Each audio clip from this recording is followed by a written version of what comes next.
அன்பு கண்மணி ஜோடி யாருக்கெல்லாம் பிடிக்குமோ அந்த வீடியோக்கு ஒரு லைக் போட்டுருங்க. அன்பும் கண்மணியும் தன் வாழ்க்கையை தொடங்குற நேரத்துல கண்மணிக்கு ஒரு ஃபோன் வருது. அந்த ஃபோன்ல சொன்னத கேட்டு கண்மணி அதிர்ச்சியாகி நின்னுட்டு இருக்காங்க.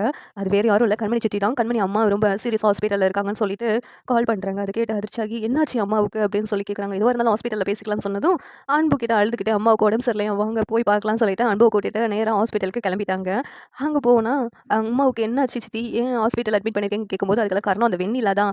நம்ம வீட்டு ஓனர் இருக்காங்கல்ல, அவங்க மூலமா பேசி எப்படியோ அந்த வீட்ட வேற ஒருத்தவங்களுக்கு விக்க வச்சுட்டா.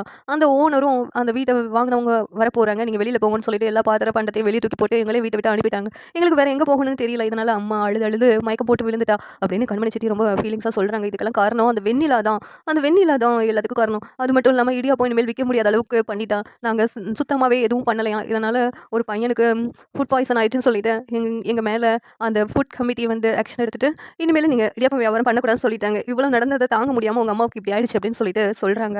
இத கேட்டுட்டு கண்மணி அழுகுறாங்க. "இவ்வளோ நடந்திருக்குல்ல சித்தி, என்கிட்ட ஒரு வார்த்தை சொல்லியிருக்கலாம்ல. இப்ப பாரு அவங்க அம்மாவுக்கு இப்படி ஆயிடுச்சு.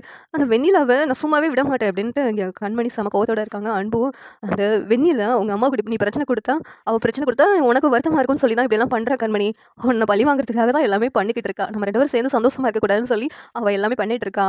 அதனால அத நாம ரியாக்ட் பண்ணாம இருக்கிறது தான் நல்லது அப்படின்னு அன்பு சொல்றாங்க. அதுக்கு எப்படிங்க அம்மாவுக்கு இப்படி பண்ணியிருக்காளே! அவள சும்மாவே விட மாட்டேன் அப்படின்னு சொல்லிட்டு இங்க கண்மணி செம கோவத்தோட இருக்கிறாங்க. அந்த ஹாஸ்பிட்டல்லயும் வெண்ணிலா வந்து நின்னுட்டு இருக்காங்க. கண்மணி வருத்தப்படுறத பார்த்துக்கிட்டு, உடனே "என்ன கண்மணி என்னாச்சு உங்க அம்மாவுக்கு? ரொம்ப வருத்தப்பட்டுட்டு இருக்க" அப்படிங்காங்க. "ஏய் மரியாதையா இங்கேருந்து போயிட்றி! அப்புறம் உன்ன சும்மாவே விட மாட்டேன்" அப்படின்னு சொல்லிட்டு கண்மணி வந்து ரொம்ப கோவமா பேசுறாங்க. "ஏன்டி எதுவா இருந்தாலும் என் கூட மோத வேண்டியதான்டி! எங்க அம்மாவ ஏன்டி இப்படிலாம் பண்ணிக்கிட்டு இருக்க?" அப்படின்னு சொல்லிட்டு கண்மணி ரொம்ப கோவமா பேசுறாங்க. உடனேவும் வெண்ணிலா இருந்துகிட்டு, உங்க அம்மாவு ஏதாவது பண்ணா உனக்கு வலிக்கும்ல, அதுக்காக தான் அப்படிலாம் பண்ணேன்" அப்படின்னு சொல்லிட்டு வெண்ணிலா சொல்றாங்க. இந்த நேரத்துல அன்பு இருந்துகிட்டு, "இவலாம் திருந்த மாட்டா கண்மணி. இவ கிட்ட போய் பேசுறது பிரயோஜனம் இல்ல. டாக்டர் வராங்க. டாக்டர் கிட்ட பேசலாம்" அப்படின்னு. "இப்ப உங்க அம்மா ஆபத்து கட்டத்த தாண்டிட்டாங்க. நீங்க போய் பார்க்கலாம்" அப்படின்னு சொன்னோனே கண்மணியும் அன்பும் உள்ள போய் பார்க்குறாங்க. "அம்மா ஏம்மா நடந்ததெல்லாம் என்கிட்ட சொல்லாம மறைச்சிட்ட? உனக்கு ஏதாவது ஆயிடுச்சுன்னா நான் என்ன பண்ணுவேம்மா?" அப்படின்னு சொல்லிட்டு கண்மணி அழுதுகிட்டு இருக்காங்க. "என்னடி நீ தான் இப்ப தான் உன் வாழ்க்கை கொஞ்சம் சந்தோஷமா மாறியிருக்கு.